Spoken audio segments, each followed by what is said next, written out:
Donc bonjour à vous monsieur, je peux au moins vous demander un prénom? Ouais, je m'appelle Erwan. Ok, enchanté Erwan. Première question, pourquoi les policiers se rassemblent aujourd'hui? Pour manifester et pour montrer un mécontentement par rapport à pas mal de choses qui ne vont pas depuis pas mal d'années en fait. Donc là, il y a un peu un ensemble de choses. C'est le point de départ, c'est un peu je dirais, l'échantillon pour ces rassemblements-là. Maintenant, on peut trouver d'autres choses par rapport à tout ça. Alors dans nos réseaux, on a appelé à vous rejoindre. Et il y a eu beaucoup de remarques qui étaient très clairement en train de dénoncer la police pour les différents agissements. Et au final, on avait du mal à percevoir quand même à un moment où on distingue les êtres humains entre eux. Et je voudrais savoir qu'est-ce que vous pensez déjà des gens qui n'arrêtent pas de faire des amalgames ou d'alimenter des poncifs sur la police. Est-ce que vous reconnaissez dans l'image du cow-boy qui est en fait un imbécile quoi? Ah non, pas vraiment pour le coup. Alors après sur le côté imbécile, faudra me l'expliquer. Surtout que maintenant, la plupart des flics, des gens qui rentrent dans la boîte, c'est des gens qui ont des diplômes. C'est pas des mecs. Moi par exemple, j'ai un master 1 quoi. Et dans ma promo, on était beaucoup à avoir une licence, un master 1, un master 2. Donc voilà. Et sur le côté cowboy, on est vraiment loin des États-Unis. Mais vraiment très loin. À la fois dans la manière d'intervenir, dans la mentalité, dans le rapport par rapport aux armes, dans la manière de parler. Ça c'est un fantasme. Et on voit dans les... alors souvent, je continue de faire l'avocat du diable, mais c'est un peu exprès. Allez-y. Dans les manifestations, les gens reprochent que... je file vers le sol. Dans les manifestations, les gens reprochent souvent qu'il y a donc des échauffourées, des confrontations avec la police, en disant finalement la police est la milice du capital, la police est la milice du gouvernement. Et si aujourd'hui la police elle est là, c'est pas justement pour démontrer que c'est pas exactement ce qu'ils pensent. Parce que c'est difficile de parler de ministre du capital ou ministre du gouvernement quand il y a des policiers qui s'énervent aujourd'hui. On est ministre de rien du tout, on est police, donc dans notre taf, le maintien de l'ordre, c'est partie intégrante de notre boulot.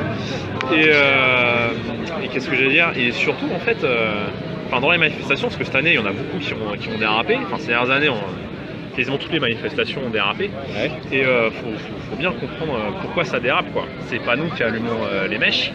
Nous on est là, on encadre parce que chaque manifestation doit être encadrée, il y a des parcours définis, c'est autorisé et on est aussi là pour assurer la sécurité des personnes et des biens, sur tout ça, et donc faire attention à tous les gens qui manifestent et à tous les débordements. Et en fait quand on intervient, c'est parce qu'il y a déjà des débordements au cours.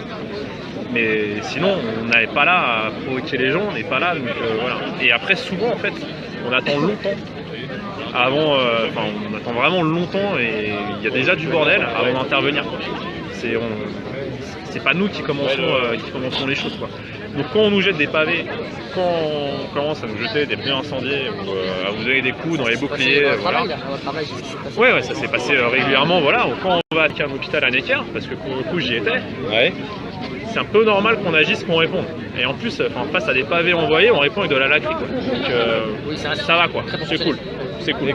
C'est vous qui avez l'habitude alors, parce qu'il y a quand même des manifs qui se déroulent quand même beaucoup mieux, avec un service d'ordre, des organisateurs qui sont soucieux d'éviter les trolls ou les casseurs.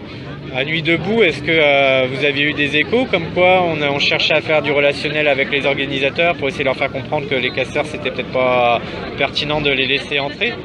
Après, moi je suis un peu curieux de savoir comment. Nous on a vu pas mal de manifs. Moi je suis pas dans un service par rapport aux manifestations. Des fois en fait on y va parce qu'il y a besoin d'effectifs et voilà. Mais moi mon service c'est pas dans quelle manifestation, donc je les ai pas toutes faites. Par contre j'étais à celle où ça a dérapé avec Necker et celles qui sont passées dans le 13e. Donc on essaye de voir à peu près qui correspond au service d'ordre. Les gens qui sont pas les casseurs, qui sont les manifestants normaux, qui défilent par rapport à leurs idées et qui sont sincères, et ceux qui sont là aussi pour foutre la merde, parce qu'il n'y a pas que les casseurs, il y a des gens parmi les manifestants qui sont là aussi, qui ont envie, qui ont cette violence-là et qui profitent de manifestations pour foutre de la merde en fait. On essaye. Maintenant c'est pas tout le temps évident parce que dans les manifestants, il y a aussi des gens qui soutiennent les casseurs et qui traînent avec eux et qui du coup sont pris dans ce truc-là et dans cette spirale-là. Maintenant sur le Nuit debout, moi je peux pas en parler parce que j'y étais pas. Vous pensez quand même que les organisateurs ont une déficience dans leur façon de gérer les foules? Ouais, forcément. Ça aurait pu mieux se passer, quoi. Ah oui, ça peut toujours, quand ça dérape, c'est que ça peut toujours mieux se passer. Après, ça, le principe de base, c'est que ça dérape, il y a un truc qui a été mal fait. Maintenant, c'est vrai que c'est compliqué. Je pense que ça peut être compliqué pour les organisateurs quand ça draine des foules et qu'il y a dedans, il y a de la viande saoule, il y a des gens qui sont là pour casser, il y a aussi des groupuscules comme les black box, qui sont là pour foutre la merde et pour casser du flic. Les antifas qui sont là pour nous casser la gueule, clairement. Donc c'est un peu compliqué à gérer tout ça en même temps, quoi. Et vous confirmez que les black blocs, j'ai eu ces retours-là à chaque fois de la part d'autres officiers, mais qui me disaient black bloc, chaque fois qu'il y a eu des enquêtes, finalement ils ont constaté que c'était des étrangers, des Allemands, des Néerlandais, des Anglais. C'est un peu ce que vous avez comme retour. Il y a des Français dedans. Maintenant, oui, on sait que ça vient aussi des pays étrangers et limitrophes, quoi. C'est pas que français. Après, c'est au moment où c'est pas que français, quoi. Mais de toute façon, vous en rendez compte quand il y a des G8 qui sont organisés dans des pays étrangers. Vous avez les Black Blocs qui sont là, hein. C'est pas la France qui débarque, quoi. C'est des mouvements qui sont sur plusieurs pays. Donc il y a des Français, il y en a d'autres qui sont pas français. Alors dans les revendications que vous avez passées, il y a évidemment des questions de matériel puisque toutes les institutions sont sur les rotules, on va dire. Et évidemment, ça a suscité des réactions en disant en fait ils veulent plus de matraques et de gazeuses pour nous emmerder. Moi j'avais plutôt entendu parler de véhicules en général qui étaient... Non, c'est assez drôle comme raccourci, mais ouais. Et justement, alors qu'est-ce que vous répondez à ça par rapport à ces questions de matériel où certains vous accusent de tout de suite chercher le matériel qui est spécifiquement lié au... Bah déjà que les gens ils aillent voir dans des commissariats comment c'est, quoi. Parce qu'ils vont voir la plupart des commissariats parisiens, c'est dans des états, c'est vétus, c'est délabré, quoi. Ils n'ont pas envie de travailler dans des bâtiments comme ça, quoi. Je suis sûr la plupart des gens qui bossent, qui ont ces arguments-là et qui dans leur boulot ils ont pas des bâtiments comme nous on a, quoi. Donc voilà. En plus, quand on parle de matériel, c'est pas forcément tout le temps en quantité, c'est aussi il y a une logique, en fait. C'est-à-dire qu'il y a un moment quand vous faites un boulot d'intervention et vous devez un peu interpeller des gens et parfois courir derrière ou rouler derrière des gens, être en berlingot, c'est pas sérieux, quoi. C'est pas des véhicules très sérieux. C'est sûr. Donc il y a un moment, c'est pas adapté. Voilà, on a des armes qui peuvent être vétustes, quoi. Les pistolets mitrailleurs qu'on a, c'est pas sérieux non plus, qui sont pas vérifiés ou mal vérifiés. On a dans nos locaux, on n'a rien par rapport à ce qu'on appelle là où on stocke nos matériels, c'est ce qu'on appelle la fourre au poste. Et en fait, il n'y a rien qui est pensé pour ça, quoi. On a des gilets pare-balles qui traînent par terre, nos gilets pare-balles mobiles, en fait, qui sont obsolètes. On peut pas, normalement, la durée de vie d'un gilet pare-balles, c'est 5 ans, quoi. Il y a des collègues, ça fait 10 ans, 12 ans, 15 ans, et les ans, c'est impossible de les changer. Voilà, moi, ça fait 5 ans que je suis arrivé ici, donc ça fait 6 ans que j'ai mon pare-balles. Il devrait être changé. Il n'y a rien qui va se passer là-dessus. On a des gilets pare-balles lourds qui servent à rien parce qu'en fait, ils servent juste à nous protéger de nos armes. Mais par rapport aux personnes qu'on a en face, ça ne nous protège pas, quoi. Donc il y a un moment, c'est pas forcément en quantité, c'est aussi en qualité, quoi. Mais il y a plein de trucs, il y a tout à repenser là-dessus. Alors il y a justement un débat là sur la légitime défense qui est en plus d'autant plus prégnant avec les événements qui ont motivé les premières manifestations. Il y a la nécessité d'un côté d'avoir pour n'importe quelle institution qui est armée un contrôle judiciaire sur les débordements qu'il peut y avoir, évidemment, sur l'usage des armes ou de la force. Et en même temps, la nécessité pour n'importe quel agent de se protéger quand même en cas de péril imminent. Or, on constate que, par exemple, sur ce qui s'est passé récemment, les policiers n'ont même pas eu, quand bien même là ils étaient en réel danger, c'était plus une question de savoir s'il y avait des lois au-dessus d'eux qui allaient leur demander des comptes, mais il y avait un réel danger. Ils n'ont pas eu la réaction humaine de se dire pour le tout, on se défend, on essaie de survivre. Donc, c'est quoi le bon équilibre en fait entre d'un côté une institution régalienne qui est quand même sous contrôle pour pas faire n'importe quoi et d'un autre côté une attitude qui est laissée à des agents de pouvoir se défendre s'ils sont vraiment en danger? Je pense que déjà ce qu'il faudrait changer c'est au niveau de la justice, c'est que dès qu'il y a légitime défense, ça soit bien, que ça nous suive, quoi. Parce qu'il y a plein de collègues qui agissent en légitime défense et qui sont quand même poursuivis, quoi. Il y a quand même des collègues qui ont été mis en examen pour homicide volontaire juste parce que leur vie était engagée, était en jeu, et ils ont tué la personne en face alors qu'elle en voulait à leur vie. Ça, c'est juste pas normal. En fait, c'est l'ouverture automatique d'une procédure de mise en examen. Et ça, c'est systématiquement. Ça, c'est pas normal. Déjà, il y a un truc. Et qu'est-ce qui pourrait permettre d'avoir alors peut-être une institution intermédiaire, mais disons. Je préfère demander à des professionnels parce qu'à la rigueur c'est les mieux placés pour penser à ce qui pourrait être... Après il y a une loi qui est prévue sur la légitime défense, c'est prévu, c'est cohérent. Le problème c'est que derrière en fait elle n'est pas forcément suivie par les magistrats, quoi. Et elle n'est pas appliquée de manière très logique. Après il y a aussi un autre côté, c'est que dès l'école de police en fait il y a des discours par rapport aux formateurs qui cherchent en fait à brider. Tout le temps, on cherche à vous brider par rapport à votre utilisation de l'arme. Tout le temps. Et ce qui fait qu'il y a un moment, il y a des collègues, ils n'auront pas le réflexe, ils auront peur de l'utiliser parce qu'ils vont se dire ah non, derrière il y a les emmerdes. Mais alors que, enfin voilà, il y a un moment où en fait on se dit, soit on perd notre taf et on est en vie, on n'est pas handicapé, soit en fait on fait rien et on meurt, on est handicapé. Et voilà. Et il y a un moment ce choix-là. Donc il y a quelque chose à changer à la fois dans le discours, à la fois dans la manière d'appliquer la légitime défense. Mais en tout cas, il y a forcément quelque chose à changer. Et puis déjà, le point de départ, c'est la première chose qu'il faudrait faire. Il y a un truc qui n'est pas normal, c'est que les gendarmes, ils ont une légitime défense qui est mieux pour eux, et pas nous, par contre. Donc il y a un truc qui n'est pas cohérent. Alors on fait le même boulot. S'il y avait un rapprochement entre la façon de fonctionner de la gendarmerie et de la police sur ça, ça serait déjà un peu plus cohérent. Et puis il faut arrêter aussi avec le fantasme des États-Unis et côté cowboy. Hein.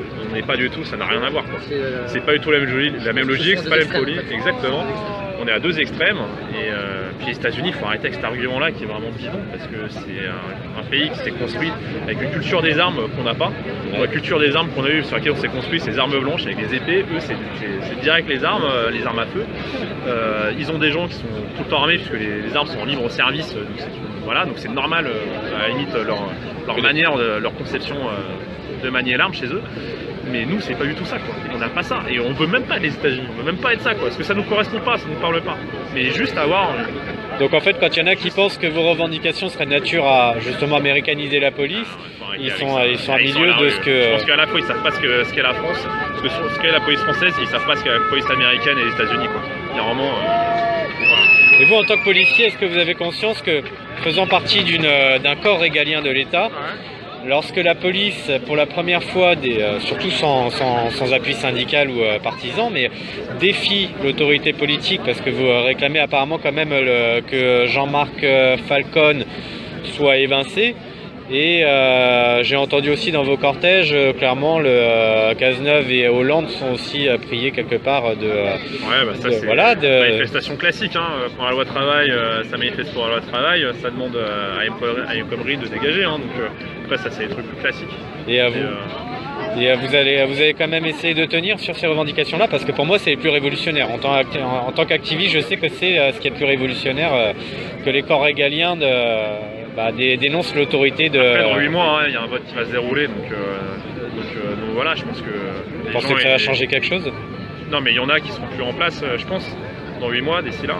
Et ensuite, au niveau du DGPN, là-dessus, le problème, c'est pas forcément lui, parce qu'il y en a un autre, ça sera le problème, c'est le discours. Le problème, c'est le discours, c'est ce qu'il faut comprendre, c'est qu'en fait, le DGPN, c'est pas un policier.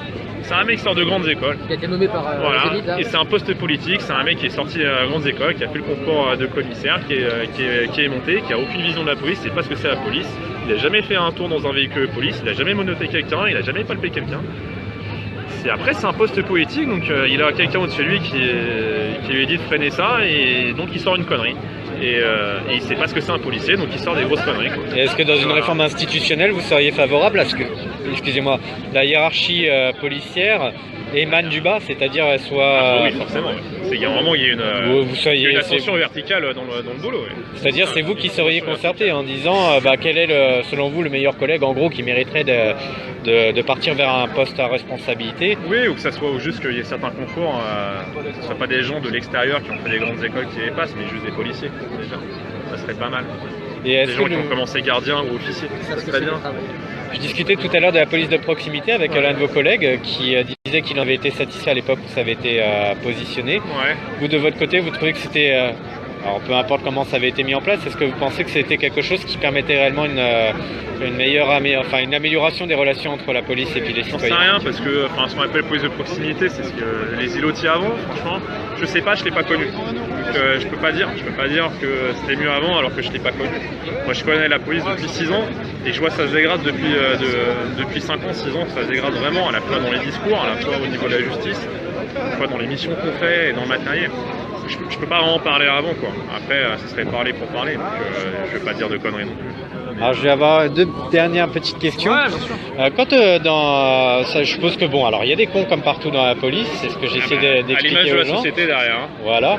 Et bien quand vous avez un collègue qui manifestement dans votre équipage est parti réellement en sucette, vous avez déjà assisté dans des commissariats à des engueulades entre collègues parce que l'un d'entre eux s'était mal conduit ou, Ouais, mais après c'est des boulots d'équipe, hein, donc forcément il y a des fois il y a des corrections à faire.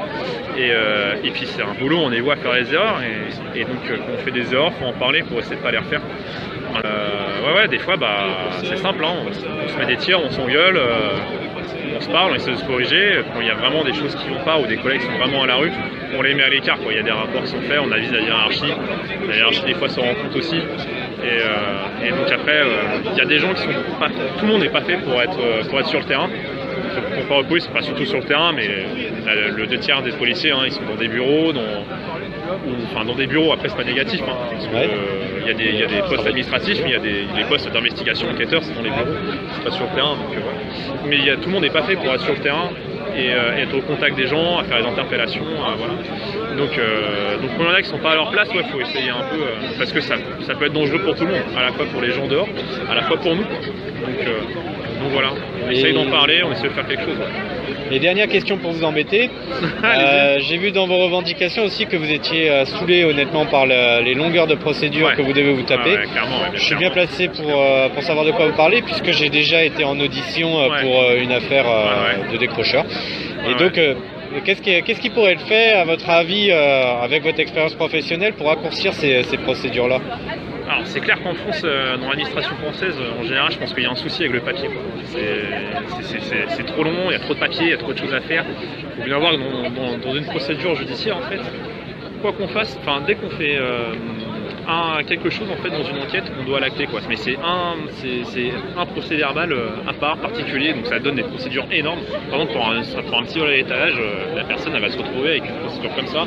Si en plus il faut faire tout x4. Donc c'est un peu compliqué. Je pense que déjà, en fait, il y a un principe dans la procédure judiciaire, c'est un acte, un procès verbal. Peut-être que s'il y a moyen de regrouper plusieurs actes qui sont plutôt cohérents sur un même procès verbal, ça sera un peu plus simple. Il y a un formalisme qui est aussi trop lourd. On n'a pas le même que les gendarmes. Encore une fois, c'est un peu bizarre.